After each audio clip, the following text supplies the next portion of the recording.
Ele surgia sem aviso, deixava sangue, silêncio e uma carta. Cada vítima carregava uma marca, um símbolo de um jogo macabro. A cidade inteira entrou em pânico, mas eu sabia, esse assassino não estava apenas caçando desconhecidos, ele estava jogando comigo. Esta é a história do caso mais perturbador que já investiguei, o caso real do assassino do baralho. Você está sendo convidado a fazer parte do canal. Mande uma história, mande um relato, deixe um comentário. Dê sugestões para novas histórias, ou simplesmente deixe um joinha. Sempre achei que meu trabalho fosse me preparar para qualquer tipo de cena. Mas não existe treinamento capaz de preparar alguém para encarar o olhar vazio de uma vítima, ainda mais quando ao lado do corpo há um detalhe que desafia toda a lógica. Foi assim que conheci o que a imprensa mais tarde chamaria de o assassino do baralho. Era uma noite abafada de sexta-feira quando meu celular vibrou. Eu já estava acostumado. Ser investigador da divisão de homicídios significa ter a vida sequestrada por chamadas de última hora. Mas naquela noite, havia algo estranho já na voz do delegado ao telefone. Ele não me deu detalhes, só pediu que eu fosse rápido até a rua deserta nos arredores da cidade. Você precisa ver isso pessoalmente, disse com um tom pesado. Quando cheguei, o local estava cercado por viaturas, as luzes azuis refletindo nas fachadas antigas. O cheiro de sangue fresco se misturava ao da chuva que começava a cair. No chão, estendido de maneira quase teatral, jazia um homem jovem, provavelmente no fim dos seus 20 anos. Mas não foi a expressão congelada de pavor que me chamou a atenção. Foi o que repousava sobre seu peito, uma carta de baralho, o as de copas. A princípio, parecia uma provocação qualquer, um símbolo deixado por alguém querendo chamar atenção. Mas logo o perito confirmou. A carta não estava ali por acaso, tinha sido cuidadosamente colocada, como uma assinatura. E quando o delegado me olhou nos olhos, soube que aquilo era só o começo. Naquela madrugada, enquanto anotava cada detalhe do corpo, cada vestígio ao redor, senti algo que raramente me atingia em uma cena de crime. Um frio na espinha, como se alguém me observasse das sombras. O silêncio da rua parecia pesado demais. A cidade dormia, mas eu sabia, alguma coisa tinha acabado de acordar. Voltei para a delegacia com a carta guardada em um saco plástico. A pergunta martelava em minha mente: por quê? Por que deixar uma carta? E por que justamente aquela? Eu não sabia ainda, mas aquela seria apenas a primeira peça de um jogo macabro, um jogo no qual eu, sem perceber, já havia sido convidado a participar. No dia seguinte, o caso já estava em todos os jornais locais. A manchete estampava em letras garrafais: jovem encontrado morto com carta de baralho no peito. A imprensa adorava sensacionalizar, mas havia algo de real naquela estranha assinatura. O repórter mencionava a possibilidade de ser um recado da máfia local, ou até um ritual de gangues. Mas eu sabia que não era tão simples. Havia cuidado, havia método. Na delegacia espalhei as fotos da cena sobre a mesa. O corpo, o posicionamento dos braços, a carta impecavelmente limpa, sem manchas de sangue. O as de copas parecia quase brilhante, como se tivesse sido escolhido a dedo. Um símbolo de vitória? De amor distorcido? Ou apenas o primeiro passo de uma sequência? Foi nessa manhã que recebi a ligação que confirmou minhas suspeitas. Temos outro corpo. A voz do policial soou pesada no rádio. Corri para o local. Dessa vez, era uma área industrial, um galpão abandonado. A vítima, uma mulher de cerca de 40 anos, ainda com um uniforme de trabalho. O detalhe? Uma carta repousava delicadamente entre seus dedos frios, o rei de espadas. 2 crimes, 2 cartas diferentes. Coincidência? Impossível. O assassino estava criando um padrão. Enquanto observava a cena, percebi um detalhe que gelou meu sangue. A carta parecia quase me encarar. Era como se o próprio assassino tivesse previsto que eu estaria ali. não havia digitais, não havia pegadas, nada além da carta. A imprensa enlouqueceu. Manchetes como o baralho da morte começaram a pipocar. A população, assustada, trancava portas mais cedo. Mas para mim, aquilo era apenas o prenúncio de algo maior. Naquela noite, ao revisar os relatórios, percebi que ambas as vítimas não tinham qualquer ligação aparente. Mundos diferentes, bairros diferentes, idades diferentes. Mas o assassino as conectava. Era como se estivesse montando um quebra-cabeça, e cada carta fosse uma peça. E então, veio o detalhe que me fez perder o sono. Ao folhear o relatório pericial, notei algo gravado em letra quase invisível no canto inferior da segunda carta, o Rei de Espadas. Uma inicial, R. Eu encarei aquela marca por longos minutos. Quem era a rua? Seria a assinatura do próprio assassino? De repente me dei conta de algo pior. Um baralho tem 52 cartas. Se cada carta representasse uma vítima, quantas mortes ainda estavam por vir? Eu não conseguia dormir. A cada vez que fechava os olhos, via as cartas.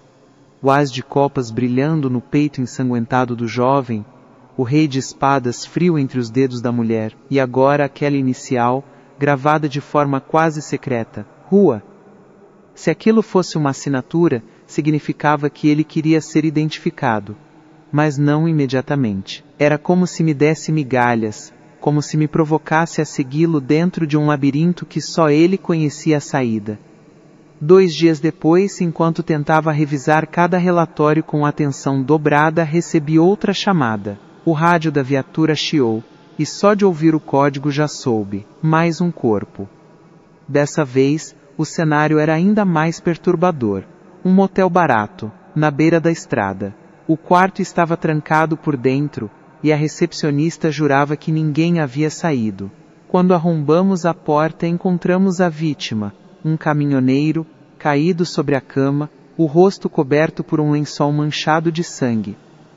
No criado mudo, como um troféu, estava a carta da vez, o 7 de ouros. Ao lado dela, outra marca sutil gravada, RJ. Minha mente girava. Seria o mesmo Rua do crime anterior, agora com mais uma letra? Era como se o assassino estivesse formando uma palavra, letra por letra, morte por morte. O detalhe que me deixou inquieto foi outro. Alguém havia ligado para a recepção do motel cerca de meia hora antes do crime ser descoberto. A gravação do telefonema mostrava uma voz calma, quase cortês, pedindo um quarto em nome de Baralho. Era oficial. Ele não queria apenas matar. Ele queria ser reconhecido, ser temido, ser lembrado. Na reunião emergencial, o delegado bateu na mesa e disse em tom grave: Esse não é um criminoso comum, ele está nos desafiando. Está escrevendo uma mensagem. E se não descobrirmos logo o que essas cartas significam, ele vai encher a cidade de cadáveres. A população já entrava em pânico, telejornais transmitiam em rede nacional, manchetes gritavam: O assassino do baralho faz terceira vítima. Naquela noite, enquanto dirigia de volta para casa, percebi algo estranho. Um baralho comum estava jogado na calçada, aparentemente esquecido. Parei, encarei aquelas cartas molhadas pela chuva e senti o arrepio subir pela espinha. Peguei o baralho, e no verso de cada carta, escrito à mão com uma caligrafia cuidadosa, havia apenas uma palavra repetida. Voquê. Segurei aquele baralho molhado na mão por alguns segundos que pareceram eternos. Cada carta dizia a mesma coisa, Voquê. Não era mais um aviso para a cidade, não era uma mensagem para a imprensa, era direto para mim. Devolvi as cartas ao saco plástico e levei ao laboratório. O perito analisou minuciosamente. Nada de digitais, nada de impressões de calçado no local, nada que pudesse ser aproveitado. O assassino era cuidadoso, quase obcecado em não deixar rastros, mas o detalhe que me perturbava era outro. Como ele sabia onde eu estaria? Como pôde prever que justamente eu encontraria aquele baralho na calçada àquela hora da noite? A resposta era óbvia e aterrorizante. Ele estava me observando. Na manhã seguinte, a quarta vítima foi encontrada. Um rapaz de 20 e poucos anos, estudante universitário. Ele havia desaparecido depois de sair de uma festa.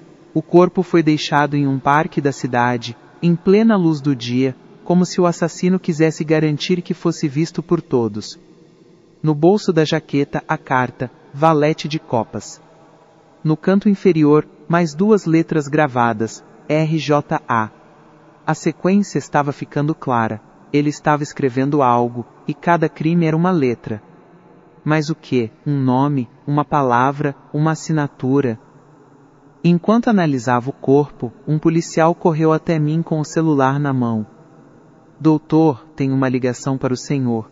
O cara disse que é importante. Peguei o telefone. Do outro lado, uma voz calma, fria, quase educada. Investigador, finalmente jogamos frente a frente, disse ele, como se fosse um anfitrião. Quem é você? Perguntei, tentando manter a calma. Eu sou apenas o baralho nas suas mãos. Cada carta que viro é uma jogada, e você é o meu adversário. Fiquei em silêncio. Ele continuou.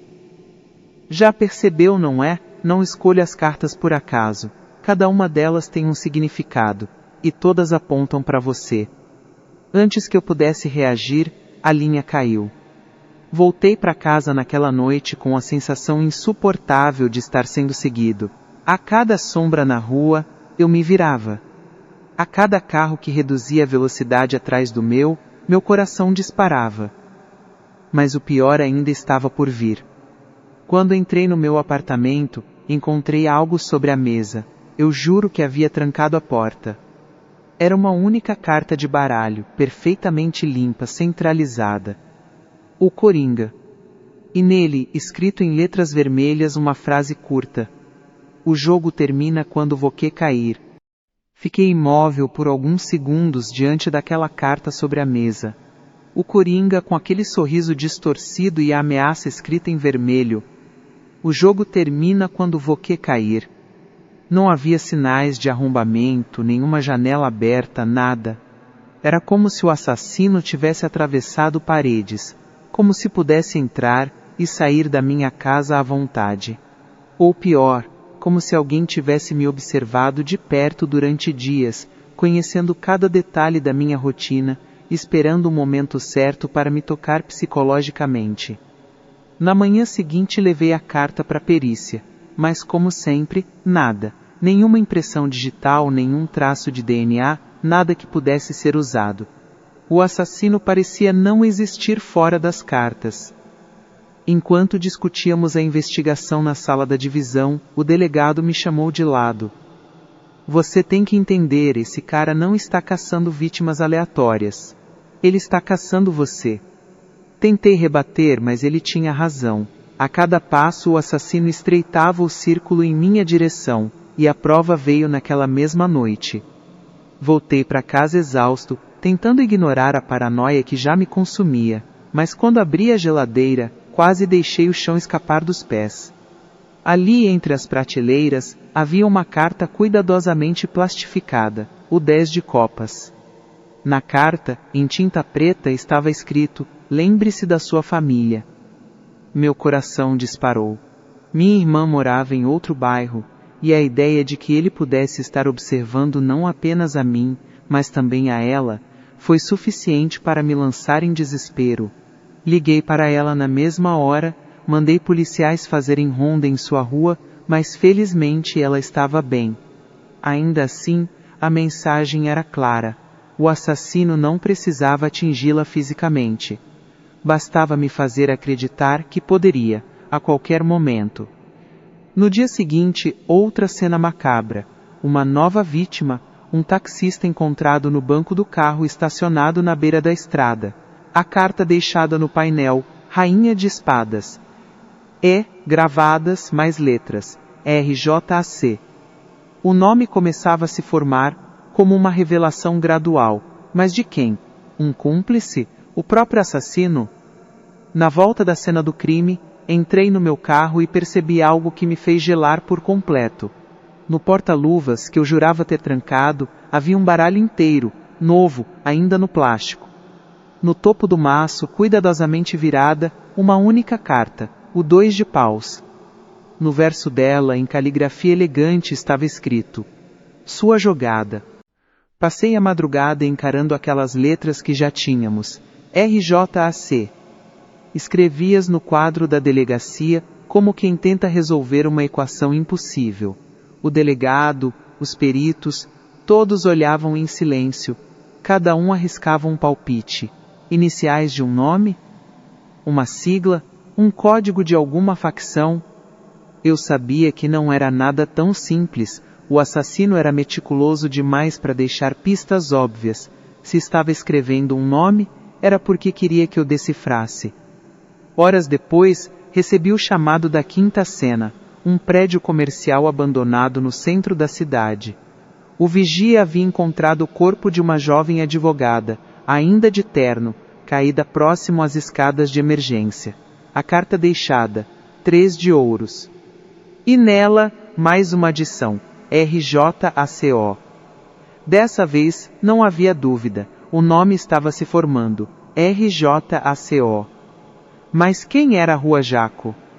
Pesquisamos em todos os bancos de dados, nenhum suspeito, nenhum registro criminal, nada. Mas a intuição me dizia que estava mais perto do que parecia. Foi quando lembrei de um caso antigo, um processo arquivado anos atrás, sobre um homem acusado de homicídio, mas que escapara por falta de provas. O sobrenome dele era Jacobs, um nome quase esquecido enterrado nos arquivos empoeirados da polícia. Corri até o setor de registros. Revirei caixas e mais caixas até encontrar o que procurava. Ali estava.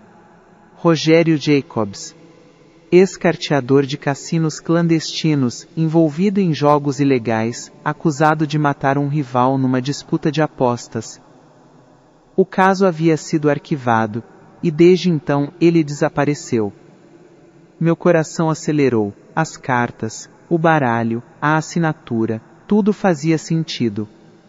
Era como se ele tivesse ressurgido do passado, decidido a transformar a cidade em um grande cassino de sangue. Mas algo não fechava. Se era ele, por que agora? Por que voltar depois de tantos anos?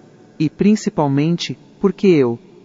Enquanto refletia, recebi outra ligação enigmática. A mesma voz calma e cortês, como se estivesse sentado à mesa de um jogo de pôquer.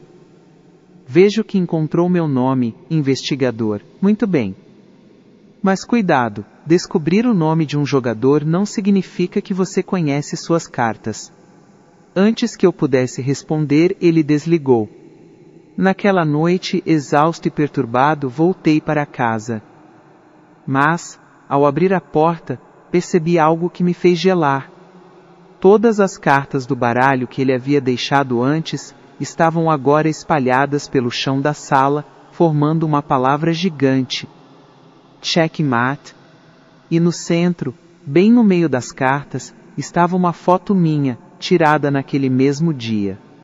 O coração quase parou quando vi aquela foto minha no meio das cartas no chão da sala. Não era uma foto antiga. Era de poucas horas atrás, no estacionamento da delegacia, encostado no carro, distraído ao celular. Ele estava me seguindo. E pior, estava perto o suficiente para me fotografar sem que eu percebesse. Corri até a janela. A rua estava deserta. O silêncio parecia zombar de mim. Não havia como negar. Eu já não era apenas o investigador desse caso. Eu era a presa. No dia seguinte, uma nova vítima apareceu. Um professor universitário, encontrado em sua própria sala de aula, trancada por dentro. No quadro negro, escrito com giz branco, estava a frase: A aula terminou. E sobre a mesa, a carta da vez, 4 de espadas, com as letras ampliadas para RJACOB. O nome estava praticamente completo, Rua Jacob. Não havia mais dúvida. O assassino queria que todos soubessem quem ele era. Mas também queria que todos soubessem que estava no controle. Foi nesse ponto que o jogo ultrapassou a barreira do profissional e invadiu a minha vida pessoal. Minha irmã me ligou desesperada. Ao chegar em casa, ela havia encontrado um envelope na porta. Dentro, uma única carta de baralho. Rainha de Copas. Na parte de trás escrito em tinta vermelha: cuide dela ou eu cuido. Senti o mundo girar. Ele já não ameaçava apenas de longe. Agora havia colocado minha família no tabuleiro. Corri para a casa dela, mandei reforço policial ficar de guarda 24 horas, mas eu sabia que, se ele realmente quisesse, nada impediria. No mesmo dia, outra provocação. Entrei no meu carro e percebi que o retrovisor estava marcado. Alguém havia colado uma carta, o 5 de paus. Na carta, a frase: posso estar sentado no banco de trás agora mesmo. Olhei pelo espelho e quase pulei do assento. O banco estava vazio. Mas a sensação de que ele podia estar em qualquer lugar, a qualquer momento, já havia se instalado em mim como um veneno. O delegado me chamou em sua sala naquela noite, batendo os punhos na mesa, disse: você não entende? Esse não é mais um caso da polícia. É um duelo pessoal entre você e ele. E eu sabia que ele tinha razão, mas também sabia que quanto mais ele se aproximava de mim, mais se entregava. Eu só precisava esperar a próxima carta. E ela veio mais rápido do que eu imaginava. Na manhã seguinte, quando entrei na delegacia, havia um envelope em cima da minha mesa. Ninguém sabia como tinha chegado ali. Dentro, uma única carta, cuidadosamente limpa, o As de Espadas. No verso, uma frase escrita em vermelho: está pronto para o ato final? O As de Espadas queimava em minhas mãos. A mensagem estava clara. Ele queria o ato final, um encerramento de espetáculo. Mas em que palco? E quem seria a vítima? Passei o dia inteiro em estado de alerta. Cada chamada que chegava na central, cada denúncia de barulho estranho, cada relato de desaparecimento fazia meu coração disparar. Mas quando a noite caiu, o telefone tocou. Não o da delegacia, o meu celular pessoal. Investigador, a voz calma, aveludada como sempre. Chegamos à última jogada. Está pronto? Tentei manter a firmeza. Se quer me encontrar, apareça, encare de frente. Ele riu, um riso curto e gelado. Não, as regras são minhas, sempre foram. E então, me deu o endereço, um galpão abandonado, nos limites da cidade. Venha sozinho, disse, ou o baralho inteiro vai cair sobre a sua família. Eu sabia que era uma armadilha, mas não tinha escolha. Cheguei ao galpão pouco depois da meia-noite. O lugar estava escuro, iluminado apenas pela lua filtrada por telhas quebradas. O silêncio era quase insuportável. Dei alguns passos e ouvi o som seco de cartas caindo no chão. Ali estavam, espalhadas em um círculo, dezenas de cartas de baralho formando uma espécie de altar improvisado. E no centro, uma cadeira. Amarrado a ela, o delegado. A boca coberta, os olhos arregalados. Sobre seu colo, uma carta. O Rei de Copas. Boa noite, investigador. A voz ecoou das sombras. Está na hora de conhecer o dono do baralho. Ele saiu da escuridão com passos lentos, quase elegantes. Usava luvas pretas e um terno gasto, mas o olhar era de um jogador seguro, que sabia que tinha todas as fichas na mesa. Rogério Jacobs, sussurrei. Ele sorriu. Ah, então conseguiu. Descobriu meu nome, mas e daí? Você acha que nomes importam em um jogo como esse? O que importa é a jogada final. Ele ergueu a mão e deixou cair uma carta, que flutuou até o chão diante de mim, o Coringa. E a jogada final é sempre do Coringa. Antes que eu pudesse reagir, ouvi um estalo. Algo acendeu atrás dele. Era uma sequência de velas, iluminando pilhas de cartas que forravam o chão. E em cada carta, em cada símbolo estava escrito o mesmo nome, o meu. De repente ele avançou, mas não com uma arma de fogo.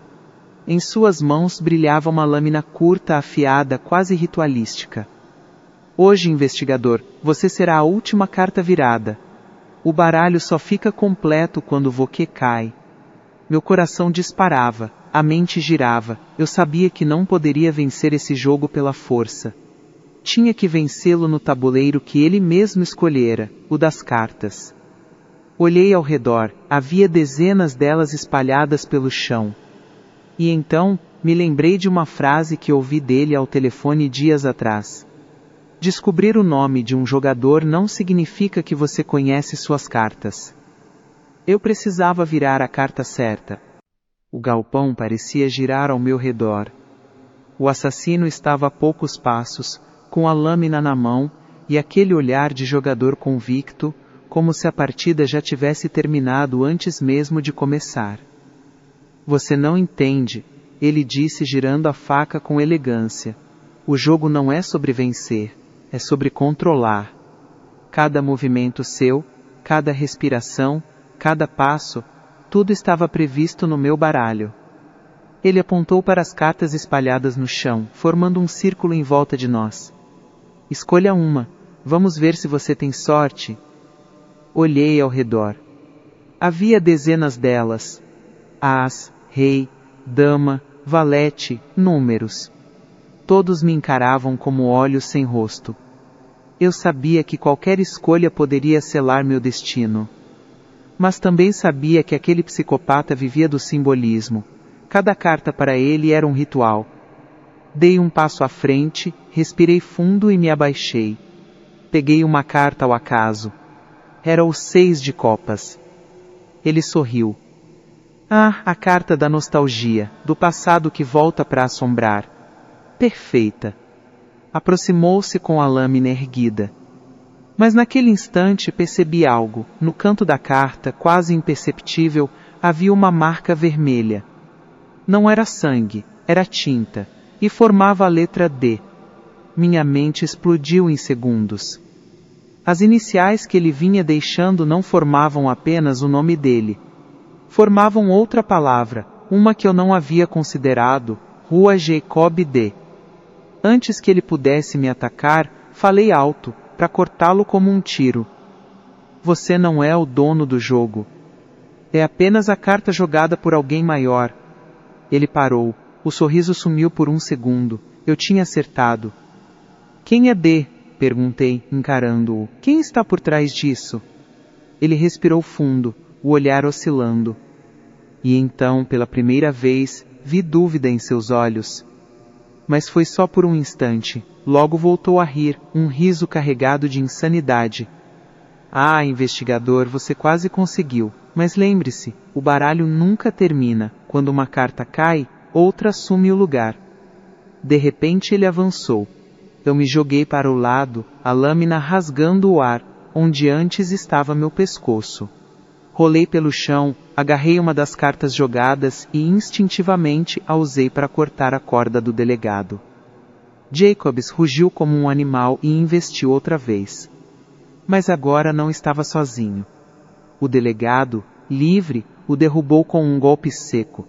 A faca caiu e deslizou pelo chão. Lutei contra o impulso de pegá-la. Ao invés disso, usei as próprias cartas espalhadas para distrair e confundir. O som delas, batendo, ecoava no galpão como chuva de papel. Jacobs gritou, tentando se soltar, mas finalmente foi mobilizado. Viaturas chegaram poucos minutos depois, alertadas pelo rastreador que eu havia escondido em meu cinto antes de entrar. Enquanto era levado, ele não parava de sorrir. Eu sou só um jogador, investigador, disse olhando para trás. Mas e quando o dealer decidir jogar a mão dele? Jacobs foi preso, algemado, levado sob forte escolta. A cidade respirou aliviada. As manchetes estampavam. O assassino do baralho é capturado. Mas eu não estava em paz. Havia algo errado naquela prisão tão perfeita. O modo como ele se deixou pegar, a maneira como olhava para mim, como se ainda tivesse a vantagem mesmo derrotado. E principalmente, a palavra que ele deixou no ar, dealer. Nos dias seguintes continuei revisando os relatórios. e quanto mais lia, mais percebia lacunas. Jacobs tinha conhecimento demais, acesso demais. Ele sabia detalhes íntimos da minha vida, da rotina da delegacia, de investigações antigas. Aquilo não podia vir apenas dele. Foi então que uma nova carta chegou. Não para mim, mas para a imprensa. Um envelope anônimo, entregue em plena redação de um jornal local. Dentro, havia um haz de ouros, limpo, brilhante, sem manchas. No verso, escrito em caligrafia elegante: o dealer nunca mostra todas as cartas. A cidade inteira entrou em pânico novamente. Se Jacobs estava preso, quem havia enviado aquela carta? Um cúmplice, o verdadeiro mestre do jogo? Voltei à penitenciária naquela mesma noite. Entrei na sala de interrogatório. Jacobs estava sentado, algemado, com o mesmo sorriso de jogador. Coloquei a carta sobre a mesa.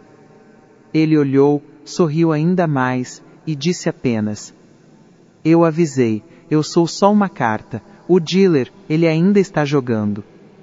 Quem é o dealer? Perguntei, tentando conter a raiva. Ele inclinou a cabeça e murmurou como quem conta um segredo. Ele já distribuiu as cartas na sua mesa, investigador. Você só não percebeu ainda. Fiquei em silêncio, tentando decifrar cada palavra. Ele riu baixo, fechou os olhos e disse a frase final antes de ser levado de volta à cela. O próximo truque vai ser com alguém que você ama. Saí da prisão com a respiração pesada. Do lado de fora, a noite parecia mais escura do que nunca. O som distante de sirene se misturava com meu coração batendo forte. De repente o celular vibrou. Uma mensagem sem número de origem. Apenas uma foto. Minha irmã. Na porta de casa. No chão, aos seus pés, uma carta de baralho. O Coringa. O caso oficialmente foi encerrado com a prisão de Rogério Jacobs, o assassino do baralho, mas para mim, nunca houve fim. As cartas continuam chegando, as sombras continuam observando.